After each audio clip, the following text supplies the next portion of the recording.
explain to the nation his vision for education.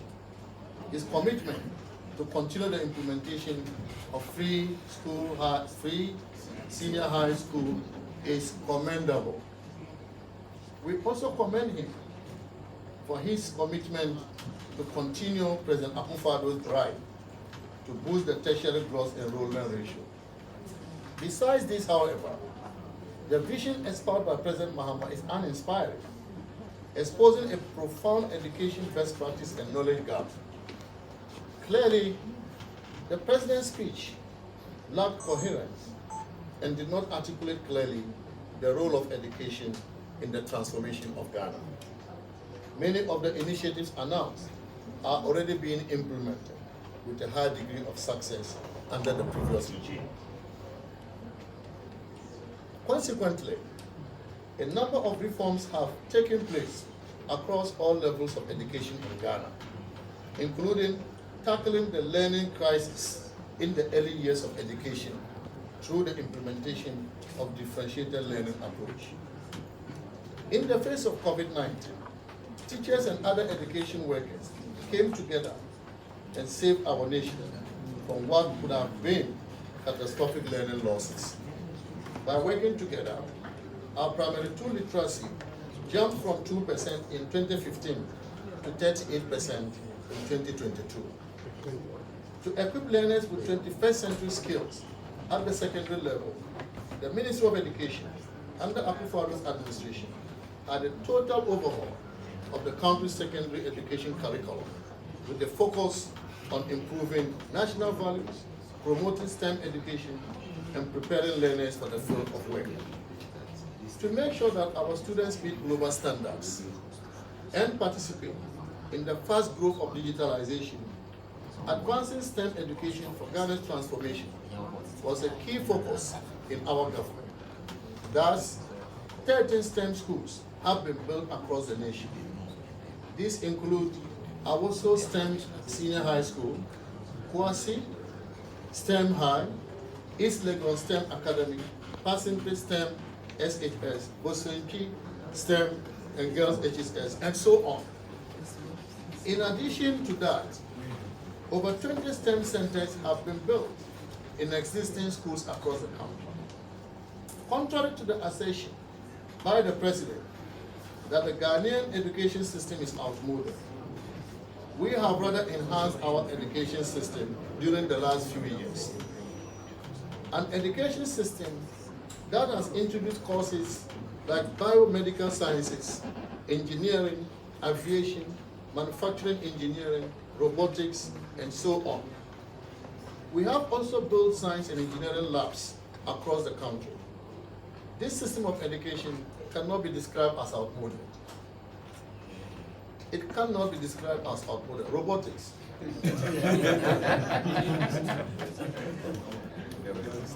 As we speak, high school students are receiving tablets to facilitate technology integration to enhance teaching and learning under the Ghana Smart Schools project introduced to empower students on a global scale. Here we are talking about smart schools. That cannot be outmoded.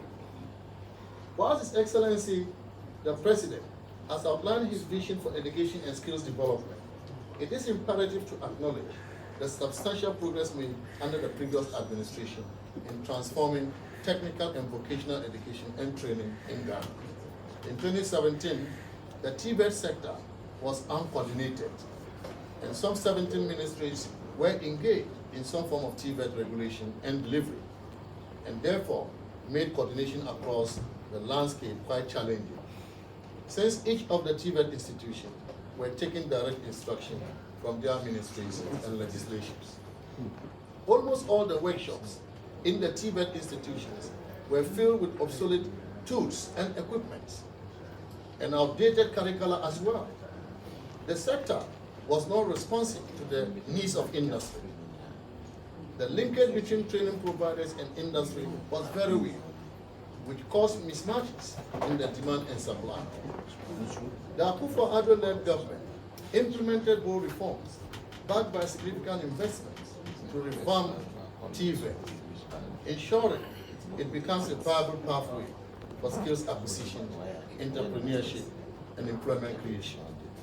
Some of the key interventions and accomplishments in the sector include the establishment of the Commission for TVET and the Ghana TVET service, introduction of free TVET into the free senior high school policy, leading to a massive jump in 3-year enrollment from 41,696 students in 2016 to over 172,473 students in 2024. Construction of 4 new TVET centers of excellence, rehabilitation and equipping of tertiary and pre-tertiary TVET institutions, implementation of competency-based training, establishment of sector skills bodies, among others. We have laid a very solid foundation for TVET transformation in Ghana. The focus should now be on consolidating these gains rather than presenting an inaccurate narrative that disregards these achievements. The future of TVET in Ghana depends on building upon those robust interventions to further enhance skills development and economic growth based on our proposed TVET policy that focuses on just transition, governance, access, quality, sustainable and efficient financing, research and innovation, competence-based training, and environmental sustainability. A little on the judiciary. The President complained about politicization of the judiciary and the need to make it independent. This is very unfortunate. This is a myth on their mind, their own minds, that they are pushing to the Ghanaian people to discredit the only institution that is not formed by political parties. The power to appoint lower court, district, and circuit court judges is in the Chief Justice, subject to the approval of the President under Article 148 of the 1992 Constitution. No political person has power to start the process. If the President doesn't approve, all he can say is no. What evidence then has the President got to portray that our judiciary has been politicized? Pursuant to Article 144 of the Constitution, Superior Court judges are not appointed by the President alone. His choices must be approved by the Judicial Council and by the Council of State. Any refusal by any of these bodies means the President's nominee will not become a judge or be promoted. By Article 153 of the Constitution, the Judicial Council is made up of 14 constituencies. The President contributes in the selection of the Attorney General and 4 non-lawyers to the Council. How is the President suggesting that these non-lawyers that he sends can politicize independent thinking of the remaining majority on the Council? Judges are professionals who must serve our democracy free of insinuation that intimidate them, as if they don't toe a political line, they will not be appointed to the next level. It is such utterances by politicians that can affect the ability of judges to serve the country independently. If that is what he wants to achieve, then it is unfortunate, really unfortunate. After all, he kept saying that his party will look through their ranks and encourage them to become judges to serve the interests of his party. Therefore, in our view, the President's statement about politicization of the judiciary is only an expression of his own agenda, which he kept touting before the elections, if we recall. That's true. Insecurity. Ghana has been ranked the 2nd safest destination in Africa by Alteza Travel, a global tourism firm. According to their 2025 tourism report, Ghana boasts a remarkably low crime rate, surpassing even countries like Canada, Greece, and Australia in terms of safety. Under President Akufo-Addo, a deliberate policy and planning had been implemented to enhance Ghana's peace and security. The crime rate in the country, for instance, had reduced significantly following the increase in police visibility. The visibility has brought discipline on the roads and made communities safer. However, in a rather contrasting and worrying view, following the election of President Mahama, In the 2024 general elections, several acts of lawlessness and violence have erupted in the country, leading to the arrest of over 100 people suspected to be supporters of the ruling party. And this is according to BBC report, December 11, 2024. Supporters of the newly elected president who won jobs have allegedly attacked some state institutions, looted property, and engaged in disturbances that have left some police and military personnel in jail. The president was silent about all this. How can you talk about the state of the nation without talking about the state of violence and lawlessness that we are all witnesses to over the last 2 months? Ladies and gentlemen, I'll give you a few instances of this violence. At Ayenswano, angry youth set the Electoral Commission office ablaze. The standoff at the Ghana Gas headquarters, we all remember, where security forces fired warning shots to disperse a crowd of protesters belonging to the NDC. In Mamobi, hooded individuals parading through the streets on vehicles and motorbikes, disturbing everybody's peace, and nobody said anything to them. In Obuasi, civilians and party members were in direct showdown with military officers. Several shooting incidents led to 4 dead and many injured. In Damongo, frustrated youth stormed the Damongo Municipal Coalition Center and set the EC office ablaze. 1 person died and the office was burnt down. 8 suspects were also arrested for attacking the Metro Mass Transit workshop in Sunyani, Bono region. Suspects unlawfully entered the workshop premises and attacked and threatened workers, forcing them to flee.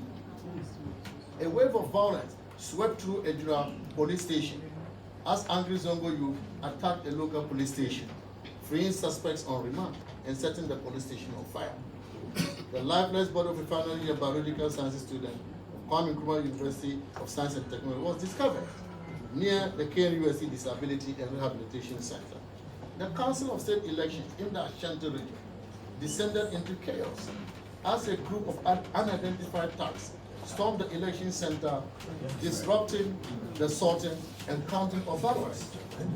In Bondrugu, children's clash have led to 4 people losing their lives.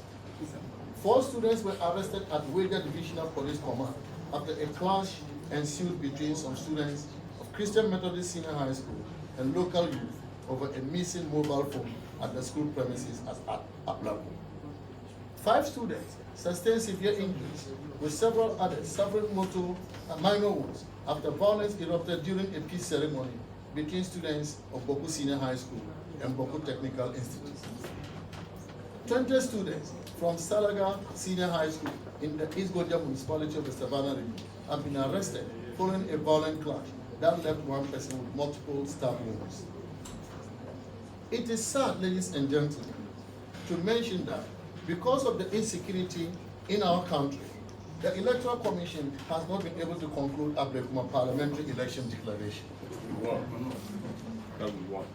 This certainly is a dark spot in our democratic dispensation, given that the people of Afenyo are currently not having a representative in Parliament. Insecurity in the Boku area continues to heighten in recent times, with a woman and her 2 children being tragically murdered in their home by gunmen on February 9, 2025. Again, on February 25, 2025, a 13-year-old boy was killed in the same township. The indiscriminate killing of the indigenous of Wadiwali and East Environs is getting out of hand, and the imposition of curfew in the area is making it difficult for our Muslim brothers and sisters to wake up at dawn to eat and start their fasting. Government needs to decouple politics from security and ensure that every Ghanaian is protected. Mr. President, the security situation in our country is indeed very worrying. As you refuse to act decisively, the security agencies have become powerless, and this continues to embolden thugs of your party who visit mayhem on innocent Ghanaians daily. Sadly, the homes of some former public servants have been raided in Rainbow Star. That can only be akin to what happens in a military coup d'etat. For many Ghanaians, this is reminding them of the dark days of our nation's history. The president must act, and indeed, action is required now. Rather strangely, whilst officials of the NPP administration are being harassed and investigated, former officials of the NDC government who were on judicial trial have been cleared of all criminal charges against them, and in some cases have been rewarded with juicy appointments, like the current governor of the Bank of Ghana. Yes. Today, we are being told that crime has party colors, and our country has been turned into an animal farm, where 4 legs good, 2 legs bad. In conclusion, ladies and gentlemen, we, the mighty minority, are ready to do our work. We are ready to do our work to provide truthful information to the Ghanaian people on the affairs of our nation, especially as the government is holding a national economic dialogue, which is intended to whitewash the unfounded and baseless claims of the mismanagement of our economy under the SWAL NPP administration. That is what they are doing there. They are even scaring the people of Ghana further by putting out unaudited outstanding claims on government. And we will expose this mischief at the right time. Yeah. We believe that these unholy moves by the NDC are intended to buy time to cover for its incompetence in managing the economy and to establish the basis for increasing taxes and introducing new taxes in the 2025 budget statement, even as they are promising to scrap e-levy, COVID levy, and others. Ladies and gentlemen, I want to ask you, does it make sense to scrap e-levy and betting tax and replace them with new taxes on the telecommunication industry? They are bringing back VAT on telecommunication. Wow. They are increasing the growth and sustainability levy on the mining industry. And they are bringing back VAT on the financial services and real estate industries. Wow. Wait and see. All these taxes will be passed on to customers, to the Ghanaian people. The people of Ghana should wait for the deception of the NDC government when they present the 2025 budget. Sakawa. Taxes galore. Sakawa.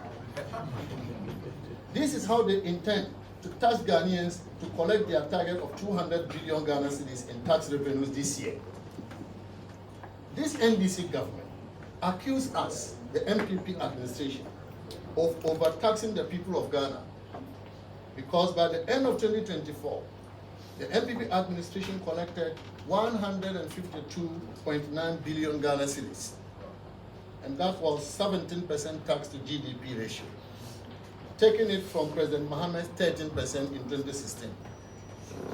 How do you then turn around to expect to collect 200 billion Ghana cedis in an economy you call a broken economy? Ladies and gentlemen, we, the mighty minority, will join the people of Ghana to resist any attempt to smuggle in new taxes or increase existing taxes. We owe it a duty to hold the government accountable for their promises to the people of Ghana. We can only accommodate scrapping of taxes.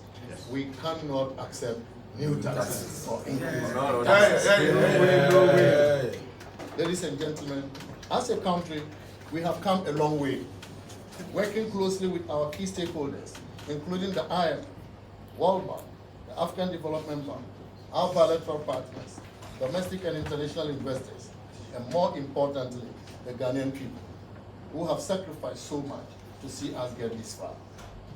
We can assure you all that our partners and most of the people of Ghana are not happy, because the president used his State of the Nation address, in fact, the fourth State of the Nation address, to reverse the gains made, especially towards building confidence with investors. The president has painted the picture of a country that has been economically mismanaged, when in fact, we have turned the corner from what we have all come to know was the worst economic crisis in Ghana, following an unprecedented global crisis between 2020 and 2022. Even when they were confronted with a domestic challenge in the form of doomsday, they ran to the IMF to save the economy. How much more a crisis that plagued the entire world, including our country, and in no mean a proportion. What the president has done is like putting a gun on one's head and pulling the trigger. Investors had felt the hope of a resurging economy in Ghana, and were looking forward to the new things the president was bringing to consolidate the gains. The president has effectively told them to go away because the economy is in crisis, contrary to the evidence. The cost of living crisis is a global problem. It's a global problem, and we all know that. But that cannot be used to degrade the entire economy in the face of overwhelming data pointing to the contrary. And in addressing the cost of living crisis, the president himself walked or drove himself to a meeting with leaders of the labor union to assure them he was on top of his job, only to offer them 10% increase. When his predecessor, Nana Addo Dankwa Akufo-Addo, without this drama, offered them 23% from January to June and 25% from July to December 2024, in an economy that is criminally mismanaged in the words of President Mahama. He also touted his economic struggle around the 24-hour economy to deliver jobs to the youth. However, the only area he mentioned was in the processing of passports. Not even the incentives to industries that will create sustainable jobs. Does the president think that many Ghanaians will want to run out of the country because they know his poor record on job creation and are preparing to run out of the country, as a result of which they need 24-hour issuance of passports? Ladies and gentlemen, let no one be surprised at the blame game by His Excellency the President. It is not new. This is what the President said about the late Professor John Afenyo in his last State of the Nation, delivered on January 5th, 2027, when he left office from 2017, January 5th, 2017, in which he blamed the poor performance of their first 4 years, during which he served as Vice President.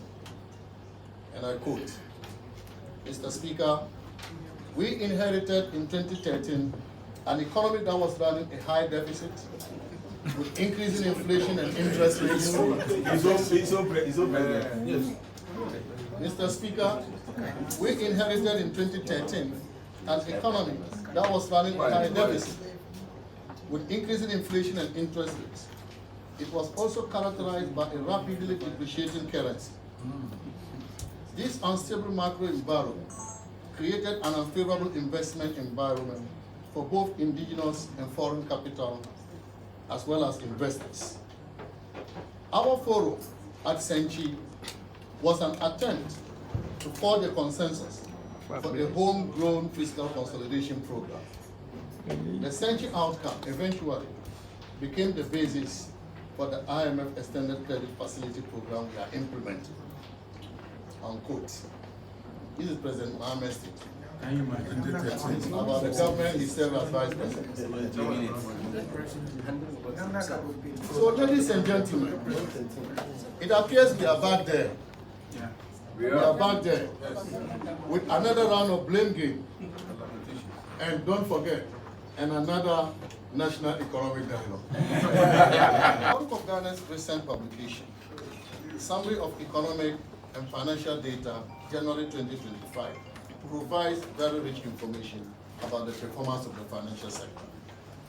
The annual growth in total assets of the financial sector as at the end of 2024 was 33.8%, and total deposits by 28.8%. Similarly, in terms of liquidity, core liquid assets to short-term liabilities grew by 46.3%. The capital market shows similar strong performance, with the GSE All-Share Index year-to-date growing by 56.2% by December 2024. The earnings and profitability ratios also show that return on asset before tax recorded an annual growth of 5.4% in December 2023 and 5% in December 2024, whilst return on equity after tax grew at 34.2% in December 2023 and 30.8% in December 2024. It is no secret that the strength of an economy is also determined by the strength of its financial sector. Given the record of performance of our financial sector under the NPP administration, is this correct, ladies and gentlemen, for such an economy to be described as badly managed? Ladies and gentlemen, you can now understand that all the main components of our economy are in good shape. The real sector, as demonstrated in real GDP growth. The external sector, showing impressive external positions through trade and current account surpluses, and the performance of the financial sector, posting impressive financial ratios. Therefore, we need to ask President Mahama, how did he come by the conclusion that the economy was mismanaged?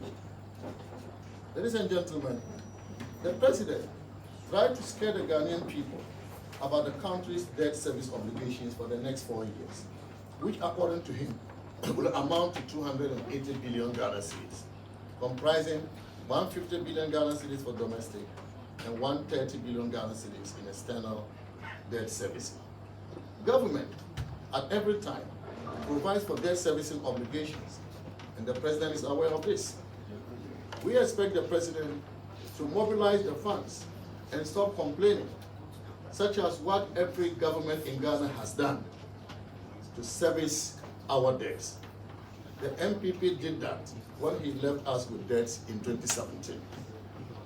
Our debt management strategy has ensured that Ghana's debt levels have decreased substantially, and so are our debt service, taking a significant burden off the government. We have ensured that through strong negotiations, the servicing of Ghana's debts owed to our official bilateral creditors, $5.4 billion, has been rescheduled until after 2026. The NDC government didn't negotiate this. The agreement we reached with the Official Creditors Committee for Ghana entails a rescheduling of all debt service, principal and interest, falling due between 20th December 2023 to 31st December 2026. As a result, no debt service under bilateral debt will be paid until after 2026. I want to repeat that.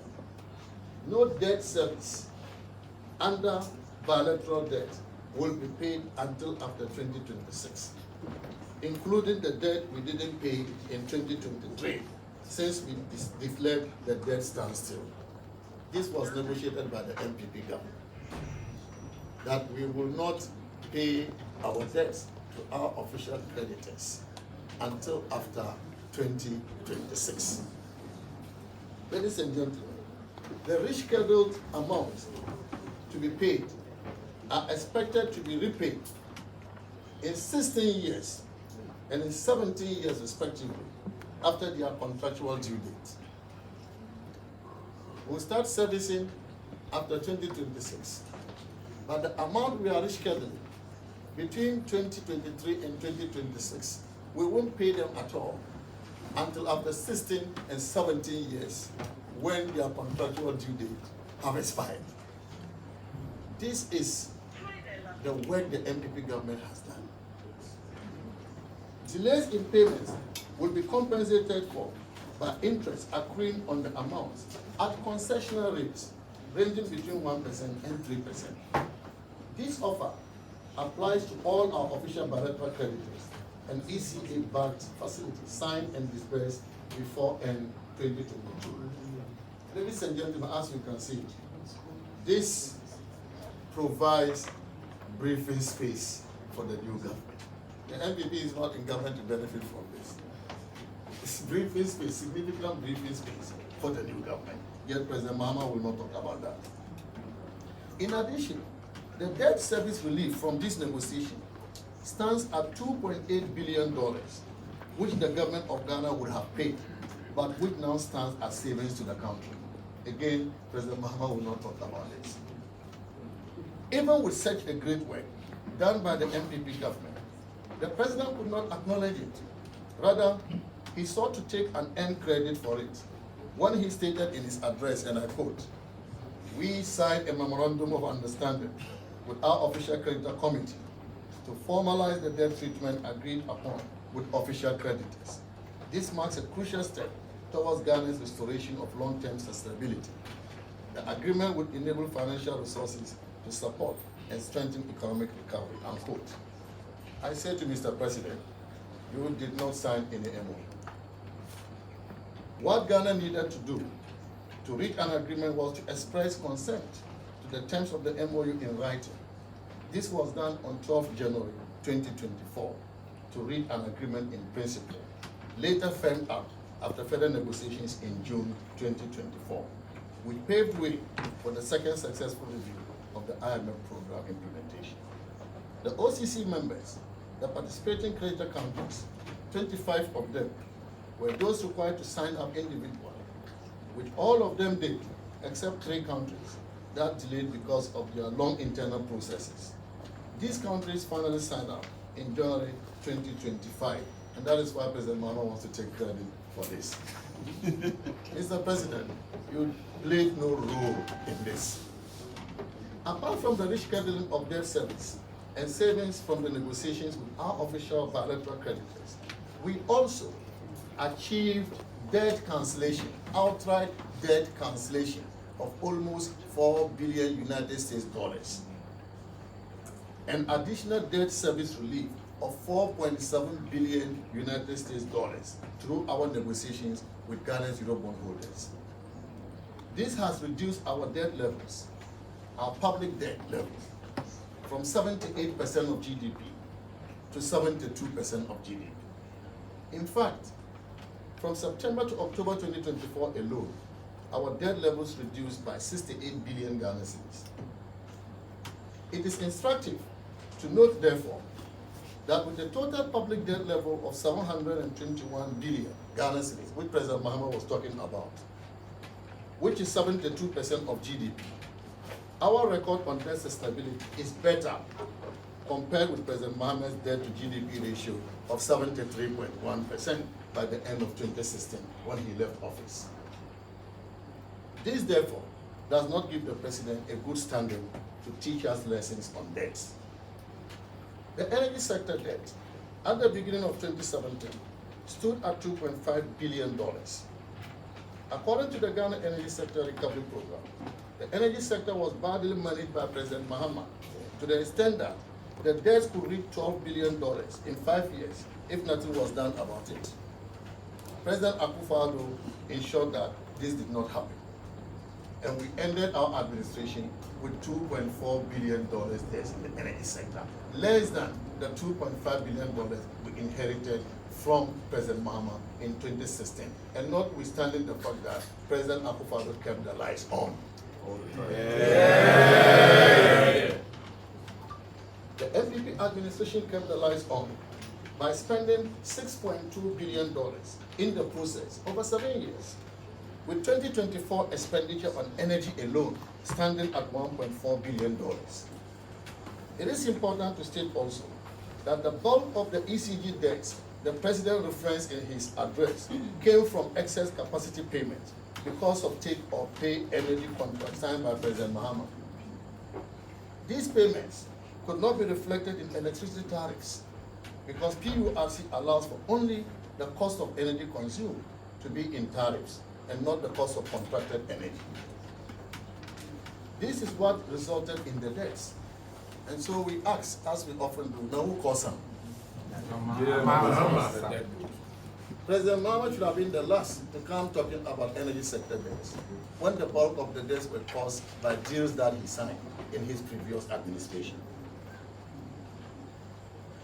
Even with these debts from President Mahama's energy deals, Nana Akufo-Addo kept the lights on. We expect the President to do the same. Keep the lights on, Mr. President.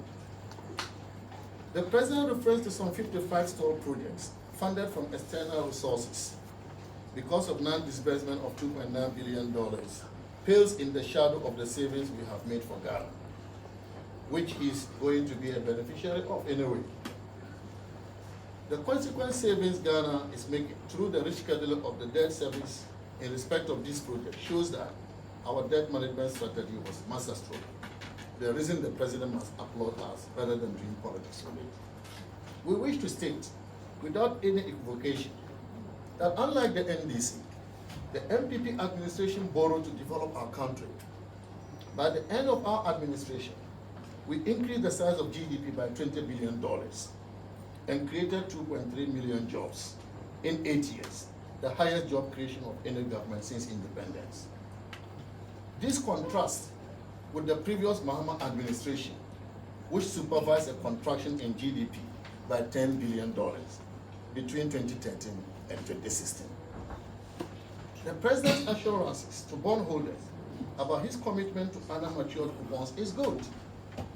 That is what this government must do to continue to increase investor confidence in the economy. However, to present this as a new policy or measure is to play mischief. The handling of the matured coupon payment of 6 billion Ghana cedis in cash and 3.4 billion Ghana cedis in kind due in February 2025 to all domestic debt exchange program bondholders with President Mahama's government date was the fourth of these payments. The previous 3 payments honored under the MPP administration. So it is not new. I was even shocked because when we did the payment, the 3 payment, it was the Ministry of Finance which issued statements. I was shocked that for the 4th payment, the president himself issued a statement as if to say that this is an achievement. Okay, this is the first time this is happening. I was very shocked. And I was wondering how the professionals at the finance ministry, who usually do this, were feeling. I was wondering. Said professionals have been have been asked to shut up for the president to do that job. In fact, the previous MPP government honored these 3 previous payments to domestic bondholders between August 2023 and December 2024, totaling 17.25 billion Ghana cedis in cash and 9.77 billion Ghana cedis in kind, based on the prescribed payment terms. Also, individuals who did not tender their bonds were paid coupons amounting to 515 million Ghana cedis at various times between 2023 and 2024, in line with the MOU signed between the government and the coalition of individual bondholders. And we did these payments without all the noise about sinking fund. The breakdown of the payments were as follows. First payment, August 2023, total payment of 8.55 billion Ghana cedis. Second payment in February 2024, total payments of 9.11 billion Ghana cedis. And the third payment, August 2024, total payments of 9.35 billion Ghana cedis. Energy sector. The government's handling of the power situation has increased uncertainty about economic growth prospects this year. The promises by the president in his address to the nation to fix the current doomsday cannot be different from those